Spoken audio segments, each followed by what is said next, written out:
स्वागत है दोस्तों आपका डेल्टा फोर इंस्टीट्यूशन के यूट्यूब लेक्चर में। तो दोस्तों आज के लेक्चर में हम पढ़ने वाले हैं physical properties of alkyl halide.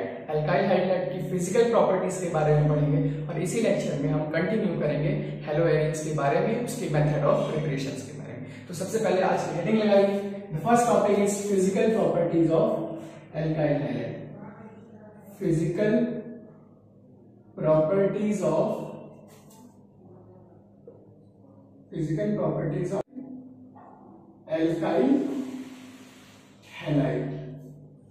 क्या होती है फिजिकल प्रॉपर्टीज? देखिए, द वेरी फर्स्ट पॉइंट, अगर इनकी फिजिकल स्टेट की बात करें, इनकी फिजिकल स्टेट के बारे में बात करें तो जितने भी लोअर मेंबर्स हैं, ठीक, लोअर मेंबर्स में बात करें तो आपके पास पहला मेंबर जैसे कि आपके पास एल्काइल हाइलाइड है CH3 Cl CH3 Br या फिर CH3 CH2 Br। जितने भी इसके लोअर मेंबर होते हैं ये room temperature at room temperature they exist as a gas. They exist as gas. Room temperature में ये जो मेंबर्स हैं आपके पास lower member up to carbon 2 they exist as a gas. Other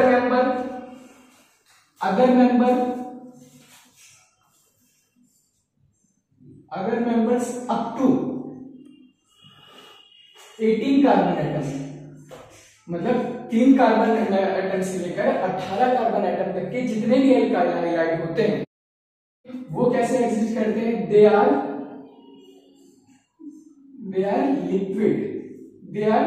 liquid in nature. और अगर higher member की बात करें, हायर मेंबर यानी कार्बन 18 से ज्यादा जितने member, higher members are what your colourless. Higher members are your colourless solid.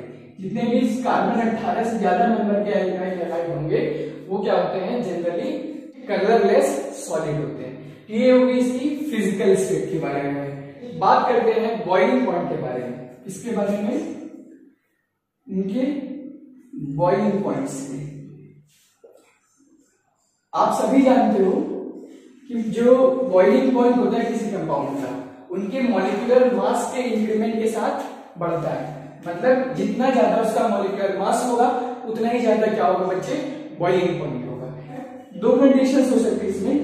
If alkyl group is same, if alkyl group is same, अगर आपके पास alkyl हाइलाइड में सारे ही केसेस में, ठीक, सारे ही केसेस में क्या alkyl ग्रुप आपके पास सेम दे रखा हो, जैसे आपके पास दे रखा हो RI दे रखा हो, ठीक, RBr दे रखा हो या RCl दे रखा हो, RI दे रखा हो, RBr दे रखा हो या RCl दे रखा हो। तो आप जानते हो सबसे ज्यादा बड़ा साइज किसका होता है? देखिए यहाँ पर एल्काइल ग्रुप दोनों सब में क्या है? तीनों ही एल्काइल हाइलाइड में एल्काइल ग्रुप क्या है? सेम है, ठीक। तो यहाँ पर मॉलिक्यूलर मास किसको देख के जज करोगे? जितने भी हेलोजन एटम्स हैं, तो जिसमें जिस हेलोजन का वेट सबसे ज्यादा, पूरे ओवरऑल मॉलिक्यूल का वेट ज्यादा हो जाएगा। तो सबसे छोटा होता है फ्लोरीन, फिर क्लोरीन, फिर ब्रोमीन, फिर आयोडीन। इस हिसाब से सबसे बड़ा ये है, साइज इसका बड़ा, ठीक, मास इसका बड़ा, फिर इसका बड़ा। इसका वेट, आयोडीन का वेट ज्यादा था, फिर ब्रोमीन का, फिर क्लोरीन का।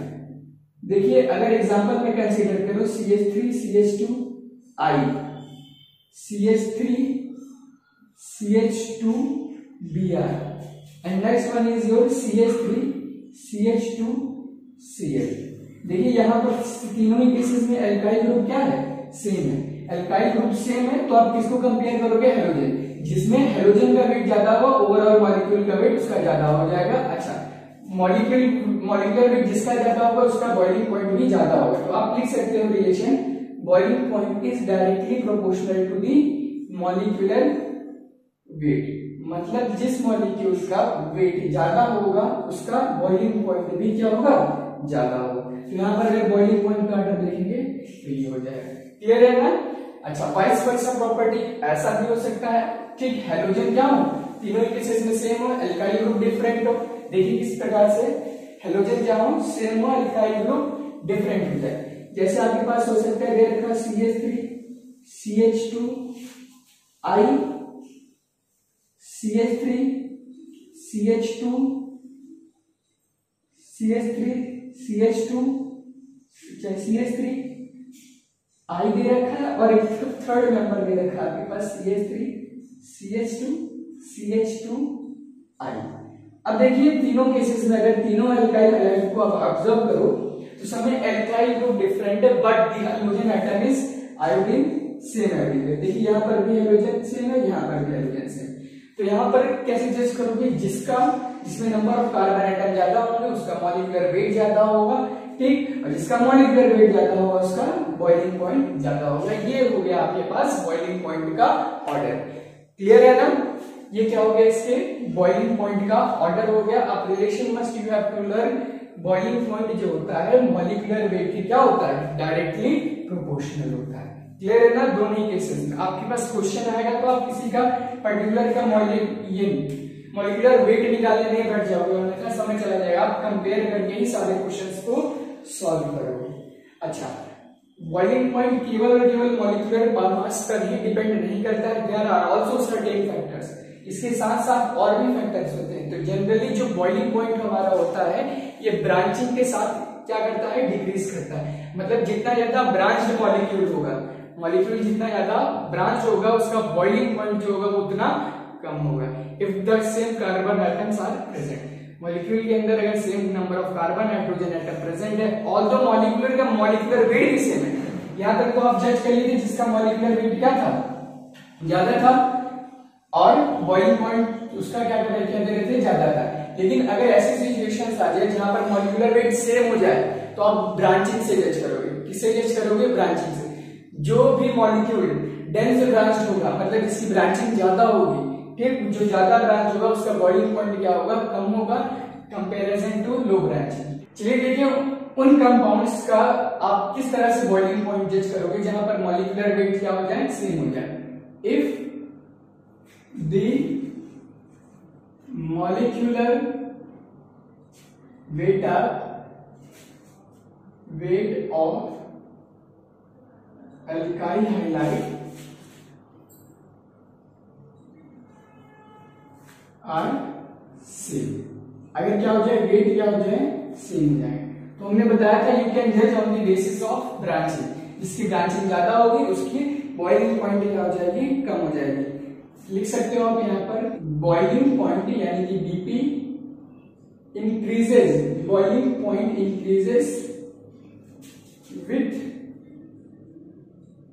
डिक्रीज इन ब्रांचिंग, ब्रांचिंग जैसे जैसे बढ़ेगी बॉइलिंग पॉइंट आपका क्या हो जाएगा, कम हो जाएगा। डन। देखिए अगर मैं मॉलिक्यूल कंसीडर करना चाहूँ आपके पास CH3 CH2 CH2 CH, ये अल्काइल हैलाइड का एक मॉलिक्यूल हो गया। अच्छा, ये किस प्रकार का अल्काइल हैलाइड है, ये 1 डिग्री अल्काइल हैलाइड है। क्लियर। नेक्स्ट मॉलिक्यूल अगर कंसीडर करें CH3 CH2 CH2, कितने कार्बन थे, 4 कार्बन थे, CH3 कर दीजिए, यहाँ से एक हाइड्रोजन के ऊपर के यहाँ पर क्या लगा दीजिए, CH लगा दीजिए। ये आपके पास किस प्रकार का अल्काइल हैलाइड है, ये 2nd डिग्री एल्काइल हैलाइड हो गया। नेक्स्ट आपके पास CH3 C CH3 CH3 और यहां पर क्या, Cl, ये आपके पास किस प्रकार का अल्काइल है, 3 डिग्री एल्काइल हैलाइड। क्लियर है ना। इन तीनों ही केसेस में अगर देखेंगे आप तो तीनों ही केसेस में क्या है, ये एक दूसरे के आइसोमर्स हैं। क्या है, आइसोमर्स है। यहाँ पर केवल जो डिफरेंस है, जो डिफरेंस देखने को मिल रहा है ब्रांचिंग से, इन तीनों ही मॉलिक्यूल के मॉलिक्यूलर वेट क्या होंगे, सेम। देखिए किस प्रकार से, देखिए 1 2 3, अच्छा 1 2 3, यहाँ पर एक कार्बन एटम छूट गया है, 4, 1 2 3 4 carbon atom, 1 2 3 4 carbon atom, 1 2 3 4 carbon atom. Clear है, सबके पास 4 कार्बन एटम है हाइड्रोजन वैलेंसी के अकॉर्डिंग और एक क्लोरीन एटम। तो अल्काइल हैलाइड ये 1 डिग्री अल्काइल हैलाइड है, ठीक, ये 1 डिग्री अल्काइल हैलाइड है। ये आपके पास 2 डिग्री एल्काइल हाइलाइड, ये 3 डिग्री एल्काइल हाइलाइड। हमने क्या बताया था आपके पास, जैसे जैसे ब्रांचिंग बढ़ेगी, ब्रांचिंग के बढ़ने के साथ साथ बॉइलिंग पॉइंट डिक्रीज होगा, या फिर उल्टा बोल सकते हो, अगर ब्रांचिंग डिक्रीज हो रही है, अगर ब्रांचिंग क्या कर रही है, डिक्रीज हो रही है, तो बॉइलिंग पॉइंट क्या करेगा, इंक्रीज होगा। तीनों ही मॉलिक्यूल में सबसे ज्यादा ब्रांच ये है, उसके बाद ये है, उसके बाद ये, सबसे कम ब्रांच ये है, ब्रांचिंग यहाँ पे सबसे कम है, तो इसका बॉइलिंग पॉइंट भी क्या हो जाएगा, ठीक, सबसे ज्यादा, फिर इसका, फिर लास्ट में इसका। जो बॉइलिंग पॉइंट है for the same molecular weight, boiling point inversely proportional होगा ब्रांचिंग के। क्लियर है ना? यहाँ से 1 से 2 मार्क्स के क्वेश्चन एसेशन और रीजन में या अरेंजमेंट में पूछने को देखने को मिल जाते हैं, तो इस कॉन्सेप्ट्स को आप अच्छे से समझेंगे। ओके, आई होप यहाँ तक आपको सारी चीजें समझ में आएंगी। थर्ड जो इसकी प्रॉपर्टी है आपके पास, all the alkyl halides, all the alkyl halides are soluble नहीं होती, insoluble in water, but soluble in organic solvents। जितने भी आपके पास एल्काइल हाइलाइड है, ठीक, ये वाटर में क्या होते हैं, इनसॉल्युबल होते हैं, बट ऑर्गेनिक सॉल्वेंट अगर आप यूज करते हो तो उसमें क्या होते हैं, सॉल्युबल होते हैं। नेक्स्ट जो आपके पास फिजिकल प्रॉपर्टी है, ये फिजिकल प्रॉपर्टी ना बोलिए, एक प्रकार का हमारा टेस्ट भी है, ठीक, कैसा टेस्ट है, on the surface of copper wire, on the surface of copper wire, they provide, on the surface of wire they provide green and blue color. On the surface of wire they provide green and blue color to the flame, and this test is known as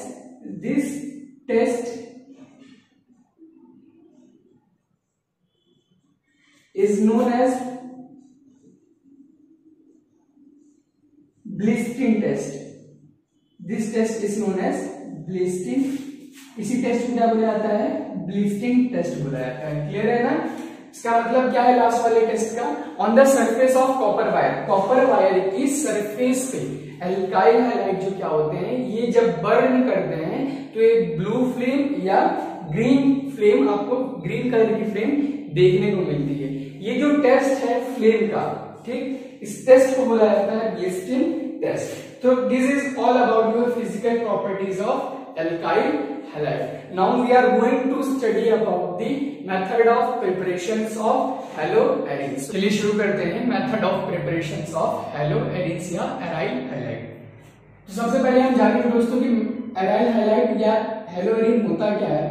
तो जब भी आपके पास किसी aromatic compound से, किसी aromatic compound से जब direct halogen group attach होता है, एरोमेटिक कंपाउंड बोले तो यहाँ पर आपको बेंजीन रिंग देखने को मिलेगी। जब किसी एरोमेटिक कंपाउंड या बेंजीन रिंग से डायरेक्ट हैलोजन कंपाउंड अटैच होता है, तो इस प्रकार के कंपाउंड्स को बोला जाता है एराइल हाइलाइड या हेलोएरीन्स। क्लियर है ना? अच्छा, अगर एग्जांपल की बात करें तो बेंजीन रिंग के ऊपर आपने कई बार देखा होगा इस प्रकार से Cl, क्लियर है ना, या फिर बेंजीन रिंग से के ऊपर Br, यहां पर Cl हो गया, Br हो गया, या फिर बेंजीन रिंग के ऊपर कोई अन्य हैलोजन ग्रुप जैसे फ्लोरीन जब डायरेक्टली अटैच होते हैं तो इस प्रकार के कंपाउंड्स को बोला जाता है हेलोएरीन्स कंपाउंड या एराइल हाइलाइड्स के कंपाउंड्स।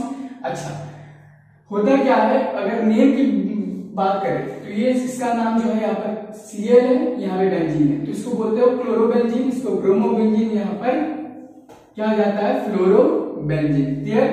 कंडीशन इज नेसेसिटी कि आपके पास बेंजीन रिंग से डायरेक्टली अटैच क्या होना चाहिए हैलोजन, अगर आपके पास बच्चे कोई इस प्रकार से कंपाउंड लिख रखा है, क्लियर है ना, इस प्रकार से कंपाउंड लिख रखा है CH2Cl, तो ये आपके पास एराइल हैलाइड का कंपाउंड नहीं होगा। It is not going to be the compound of your aryl halide, ये एराइल हैलाइड का कंपाउंड नहीं होगा। डन। तो इस चैप्टर में हम इसी प्रकार से कंपाउंड्स की प्रिपरेशंस के बारे में पढ़ेंगे। तो पहला मेथड ऑफ प्रिपरेशन है from hydrocarbons, from hydrocarbons. Hydrocarbon से हम किस प्रकार से हेलोएरिन या एराइल हैलाइड प्रिपेयर करते हैं, फ्रॉम हाइड्रोकार्बन्स। तो जो मेथड है, मेथड कौन सा बच्चे, बाय हेलोजिनेशन। हमने पहले एल्काइल हैलाइड में पढ़ा था मेथड ऑफ प्रिपरेशन, ठीक, वहां पर अलग था, यहां पर अलग होगा। प्रोसेस कौन सी होगी, हेलोजिनेशन। हेलोजिनेशन के द्वारा हम प्रिपेयर करेंगे। किस प्रकार से, चलिए देखते हैं। ये हमारे पास हो गया बच्चे benzene ring.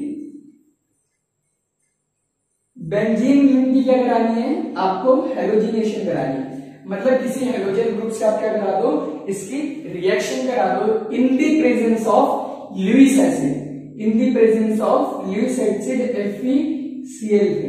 The formation of chlorobenzene directly takes place, the formation of chlorobenzene is directly takes place and HCl is formed as a byproduct।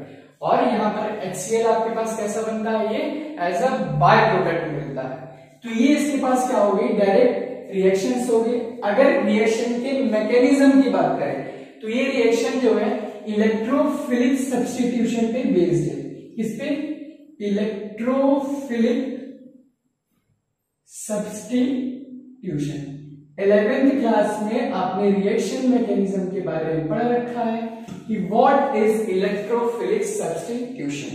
Electrophilic substitution होता क्या है, यहां पर देखिए बेंजीन रिंग है, बेंजीन रिंग किस तरह से बनाती है, लेकिन एक्चुअल होता क्या है, यहां पर एक कार्बन हाइड्रोजन एटम होता है, यहां पर carbon hydrogen carbon hydrogen. Benzene ring का जो फॉर्मूला होता है वो क्या होता है आपके पास, C6H6, C6H6। क्लियर है ना, यहां इसका एक हाइड्रोजन निकलता है, यहाँ की एक Cl के साथ HCl बना रहता है और क्लोरीन अटैच होता है। याद करने के लिए हम क्या किस तरह से इसको याद कर सकते हैं, देखिए यहाँ आपके पास बेंजीन रिंग है, बेंजीन रिंग का एक हाइड्रोजन आप निकाल दीजिए यहां से, अच्छा Cl2 को लिख सकते हैं ClCl, यहाँ का H, यहाँ का Cl, देखिए यहाँ से H, यहाँ से Cl, बाय प्रोडक्ट निकल गया, FeCl3 की प्रेजेंस में रिएक्शन हो गई, ठीक, क्या बन गया यहाँ पर देखिए ध्यान से, ये वाला Cl यहाँ पर जाकर अटैच हो जाएगा और यहाँ पर H और Cl ये बाय प्रोडक्ट मिल जाएगा। क्लियर है ना, तो आप इस तरीके से भी याद कर सकते हो। बेंजीन रिंग की अगर बात करें तो एक्चुअल में इस तरह से होती है, CH alternate double bond single bond present होते हैं, CH CH CH CH CH,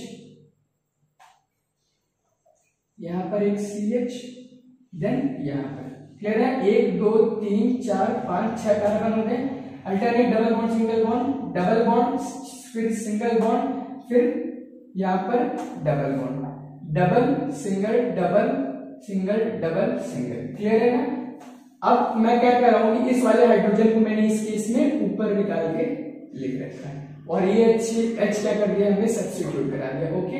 but हमारे पास इतना टाइम नहीं होता है तो हम क्या करते हैं, सर्कल को कार्बन बॉन्ड लाइन स्ट्रक्चर में इस तरह से दिखा देते हैं, alternate double bond single bond. Clear है ना, इस प्रकार से दिखा देते हैं। अच्छा, बहुत बार बेंजीन रिंग आप देखे होंगे, बेंजीन रिंग इस तरह से बनाते हैं, इसके अंदर एक सर्कल लिख देते हैं। तो ये होता क्या है, पाई इलेक्ट्रॉन जो होता है ये डीलोकलाइज्ड होता रहता है, यहाँ पर ये रेजोनेंस करता रहता है, इसीलिए ये पाई जो इलेक्ट्रॉन क्लाउड है ये मूव करता रहता है, डीलोकलाइज करता रहता है, इसलिए हम क्या करते हैं, सर्कल दिखा देते हैं, जिससे अंडरस्टूड होता है ये बेंजीन है। एक्चुअल जो बेंजीन का स्ट्रक्चर है ये होता है, लेकिन हम इस तरीके से ड्रॉ करते हैं। कोई भी बच्चा इस प्रकार का काम नहीं करेगा कि बेंजीन रिंग में जितनी भी रिएक्शन है इस तरह से छोड़ देगा, ये साइक्लोहेक्सेन हो जाएगा। क्लियर है ना, जब तक ये नहीं बनाऊंगा, ये बेंजीन है और ये नहीं बन रखा है तो ये साइक्लोहेक्सेन ले रखा है। क्लियर है ना? बहुत बच्चे इसी में होंगे, देखिएगा इस तरह से डायरेक्ट रिएक्शन कराएंगे, इट इज रॉन्ग। ये आपके पास क्या हो जाता है, मेजर से डिफरेंस है, ठीक माइनस है। यहाँ पर अगर सर्कल बना दोगे तब तक ये बेंजीन रिंग है, अन्यथा ये यहाँ पर क्या होता है आपके पास, ये साइक्लोहेक्सेन है। क्लियर है ना? तो जब भी बेंजीन रिंग बनाएंगे इसके अंदर सर्कल्स जरूर लगाएंगे। अगर मैकेनिज्म की बात करें तो आइए देखते हैं इस रिएक्शन का मैकेनिज्म। क्लियर है ना? कौन से मैकेनिज्म को फॉलो करेगा, इलेक्ट्रोफिलिक सब्स्टिट्यूशन। ये आपके पास डायरेक्ट रिएक्शन आती है। अगर आपके एग्जाम में मेथड ऑफ प्रिपरेशन पूछता है, write two methods of preparation of haloarene या एराइल हैलाइड, तो आप डायरेक्ट रिएक्शन लिखोगे। अगर कहता है एक्सप्लेन विथ इट्स मैकेनिज्म, तब मैकेनिज्म को आप लिखोगे। ओके, चलिए मैकेनिज्म देखते हैं इलेक्ट्रोफिलिक सब्स्टिट्यूशन की। तो मैकेनिज्म जो रिएक्शन का होने वाला है वो किस प्रकार से रिएक्शन अंडर वो होगी, मैकेनिज्म, किसका मैकेनिज्म, इलेक्ट्रोफिलिक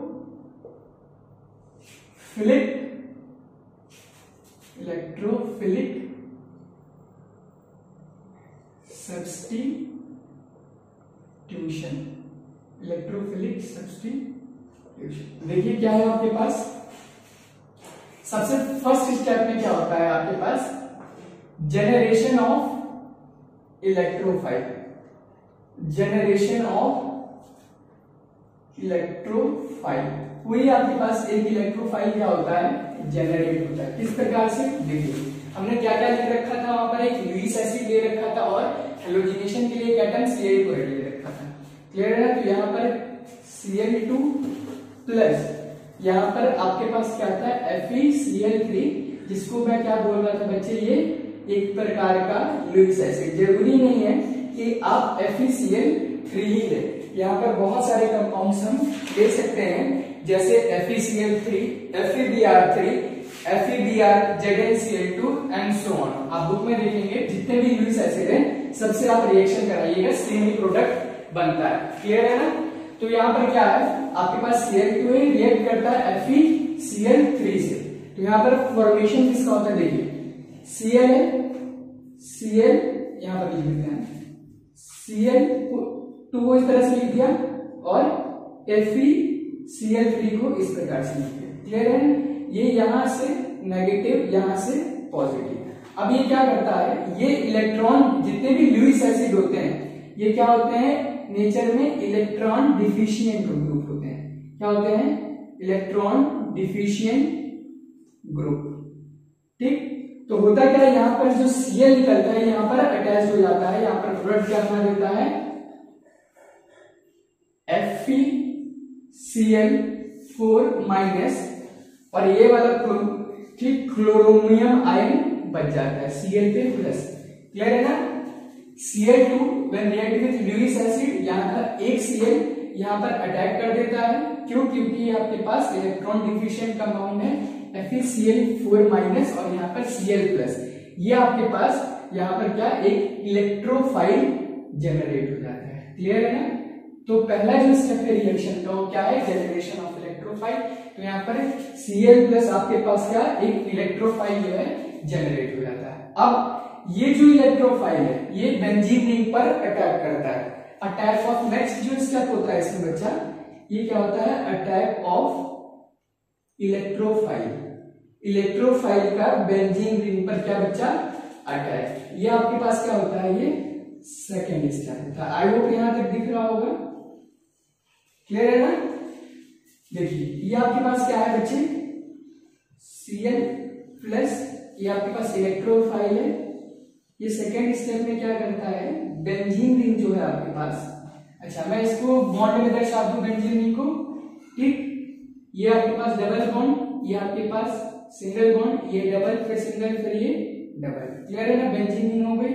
अच्छा, होता क्या है कि एक्चुअल में ये जो पाई इलेक्ट्रॉन क्लाउड होता है ये डीलोकेलाइज हो रहता है। ये क्या होता रहता है, डीलोकेलाइज होता रहता है। अच्छा, साथ ही साथ जो पाई बॉन्ड होता है वो नेचर में क्या होता है, वीकर होता है, तो कुछ इस डायरेक्शन में ब्रेक हो जाता है। क्लियर है ना? ये कुछ इस डायरेक्शन में ब्रेक हो जाता है। तो यहां से पाई इलेक्ट्रॉन क्लाउड यहाँ पर शेयर हो जाता है या ब्रेक हो जाता है कह दीजिए। तो यहाँ पर नेगेटिव चार्ज और इस कार्बन एटम पे क्या, एक पॉजिटिव टाइप जनरेट हो जाता है। ये Cl प्लस ये क्या कर देता है, यहां पर आकर अटैक कर देता है जहां पर नेगेटिव चार्ज होता है। क्लियर है ना? तो ये Cl जो है यहां पर आकर अटैक कर देता है, तो ये क्या हो जाता है आपके पास कुछ इस प्रकार से कंपाउंड बन जाता है। देखिए ये Cl जो है यहाँ पर अटैक हो जाएगा, क्यों? क्योंकि नेगेटिव नेचर, ये पॉजिटिव नेचर। इसके पास ये इलेक्ट्रॉन डिफिशिएंट कंपाउंड है, यहाँ पे एक्सेस इलेक्ट्रॉन है, तो यहाँ पर अटैक कर देगा, इसके चार्ज को क्या कर देगा, न्यूट्रलाइज। प्लस था माइनस था, न्यूट्रलाइज कर दिया। यहाँ वाला positive charge as it is बना रहता है। अच्छा, ये जो कंपाउंड होता है यहाँ पर हमको रेजोनेंस की कंडीशन देखने को मिलती है। क्यों? Double single positive, double single positive. यहाँ पर केमिकल स्ट्रक्चर का फॉर्मेशन होता है, ये कंपाउंड क्या होता है, एक्स्ट्रा स्टेबिलिटी के साथ पाया जाता है। तो होता क्या है,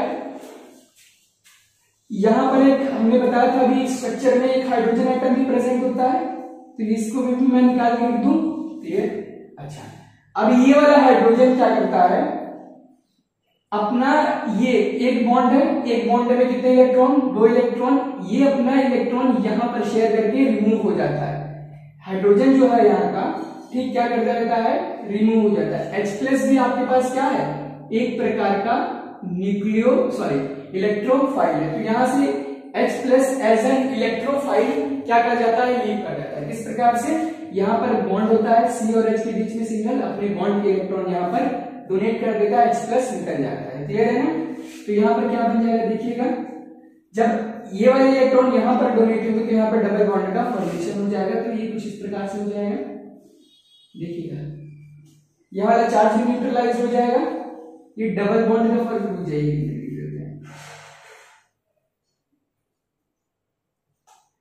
ये वाला बॉन्ड अपने इलेक्ट्रॉन्स यहाँ पर शेयर कर देगा, तो यहाँ पर देखिए बच्चे डबल बॉन्ड का फॉर्मेशन, यहाँ पर Cl, अच्छा यहाँ पर डबल बॉन्ड था, यहाँ पर डबल बॉन्ड ऑलरेडी। क्लियर है ना? अच्छा, यहाँ से निकला क्या है, H+, क्या निकला है, H+, और यहाँ पर देखिए क्या आपके पास है Cl-, क्या है, Cl-, तो H+ और Cl- मिलकर HCl बना लेंगे, और यहाँ पर आपके पास FeCl3 बच्चा जाएगा, क्या बचा रह जाएगा, FeCl3। आई होप आपको रिएक्शन समझ में आएगी। तो यहाँ पर हम लोग देखते हैं हमारे पास मेजर प्रोडक्ट ये बन जाता है, और ये आपके पास क्या बन जाता है बच्चे, बाय प्रोडक्ट बन जाता है। हम इसको ना लिखे क्लोरोबेंजीन और HCl फाइनल रिएक्शन में डायरेक्ट लिखते हैं। तो ये ओवरऑल रिएक्शन क्या क्या था, मैकेनिज्म पूछा था। अगर आपसे मैकेनिज्म पूछी जाती है तो आप रिएक्शन में मैकेनिज्म भी लिखोगे। पहला स्टेप क्या था हमारे पास, पहला स्टेप में हमारे पास एक इलेक्ट्रोफाइल जनरेट हुआ था, सेकेंड स्टेप में इलेक्ट्रोफाइल ने अटैक करके क्या किया था, ठीक पुराने वाले इलेक्ट्रोफाइल को रिमूव कर दिया था, तो यहाँ पर डायरेक्ट आपके पास प्रोडक्ट बन गया। क्लियर है ना? सेकेंड मेथड ऑफ प्रिपरेशन हमारे पास है फ्रॉम एनिलीन। फ्रॉम एनिलीन क्या होता है, it is a common name, it is a common name. Aniline क्या होता है, जब बेंजीन रिंग के ऊपर, अभी आप चैप्टर आगे पढ़ोगे नाइट्रोजन कंटेनिंग कंपाउंड, तो वहां पर इसका जिक्र मिलेगा। जब बेंजीन रिंग के ऊपर एक NH2 आ जाता है, एक NH2 ग्रुप जुड़ जाता है, नाम क्या होता है, ये ग्रुप आपके पास एमीन ग्रुप होता है, इसका कॉमन नेम क्या होता है, एनिलीन होता है। हमने आपको बताया था कुछ ऐसे कंपाउंड से जिनको कॉमन नेम से ज्यादा जानता है, बेंजीनामाइन होता है ये। अच्छा, जब बेंजीन रिंग की रिएक्शन आप किससे कराते हो, बेंजीन रिंग की रिएक्शन किससे कराते हो आप, NaNO2 plus HCl in the presence of a very little temperature 0 degree centigrade to 5 degree centigrade। जब एनिलीन की रिएक्शन NaNO2 HCl से 0 से 5 डिग्री सेंटीग्रेड की प्रेजेंस में कराई जाती है, तो यहां पर बेंजीन N2 plus Cl- का फॉर्मेशन होता है। एनिलीन की रिएक्शन NaNO2 HCl 0 से 5 डिग्री सेंटीग्रेड पे जो रिएक्शन कराई जाती है, तो यहाँ पर बेंजीन के ऊपर N2Cl, यानी कि नाम इसका क्या होता है, बेंजीन डाइएजोनियम क्लोराइड। क्या है, बेंजीन डाइएजोनियम क्लोराइड, या इसी को बोलते हैं benzene diazonium salt, and the reaction is called your डायजोटाइजेशन reaction. क्या बोलते हो? डायजोटाइजेशन रिएक्शन। रिएक्शन का क्या नाम है बच्चे? डायजोटाइजेशन रिएक्शन।